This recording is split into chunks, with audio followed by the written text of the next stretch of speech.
Elaine, anong papagawa mo? Ano naman sa'yo? Ikaw ba? Ano papagawa mo?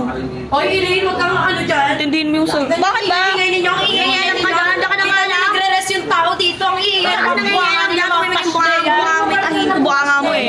So ayun na nga, magpapatreatment tayo ng buhok. Elaine, magpapalayas ka ba? Ano ba yan? Tuloy na para sa'yo tayo nun. Alam mo naman nag-ano ko, di ba nag-vlog ako? Nagkasalita ka naman sa salita. Ay, kinakausap na naman kita eh. Bakit na kaya tinili? Magpapatreatment ka ba? Oo nga, nangingilang ka na naman eh. Magpapakulay ka ba? Kung nakatanong eh, narinig ako sa'yo, ano ba Nika? Hindihin mo yung sarili mo, wag ako. Pinapansin mo na si Saidi? Ano pa kailan mo doon? Tsaka ano pa kailan mo sa inyo? Di ba? Hindi mo siya pinapansin? Hindi na. Ano pa kailan ko doon, di ba? Kasi sumisigaw, tinatanong Hindi mo ko ako lang. sumisigaw eh. Ano ba nagpa-vlog ako dito? Ilang ko Tinatanong ko eh. lang naman. Sasalita ako ng salita dyan, nagpa-vlog lang naman ako dito eh. Alam mo na nagpa-vlog ako, di ba?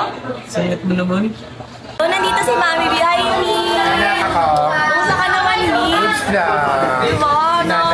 Na-miss ka? Ano ba? Bastos ka?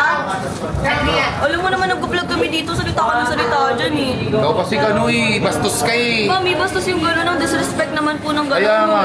Wala na, lagi niyo lang sinisira yung vlog Hindi ko. na nakapag-vlog sa inyo si Elaine na maayos. Busog na nga ako, busog na nga ako, kulit-kulit. Kahit na yun nagpa-vlog, ayayahin nyo kumain. Ganyan may mga tinuturo sa inyo, mga bastos kayo. Bastos eh. Ito eh. Elaine, kanina ko ba napapansin? Parang ang Saka sarap. pati Riri. Ba't nung ginaganyan si Elaine? Wala namang ginagawa masama sa inyo si Kaya Elaine. yan nagmamaldita kami kasi ikaw kinakampihan mo rin. Oo, never ko kinampihan si Elaine pag tama siya kasi ginugulo niya yung vlog niya. Eh, kanina ko pa napapansin. May gusto ko ba sa akin? Mami, Gusto ko sa akin. Luby, gusto ko kay guys! Elaine, kanina ka pa kasi ganyan. Kanina naririnig-rinig kita sa lahat sa kanila parang nagmamaldita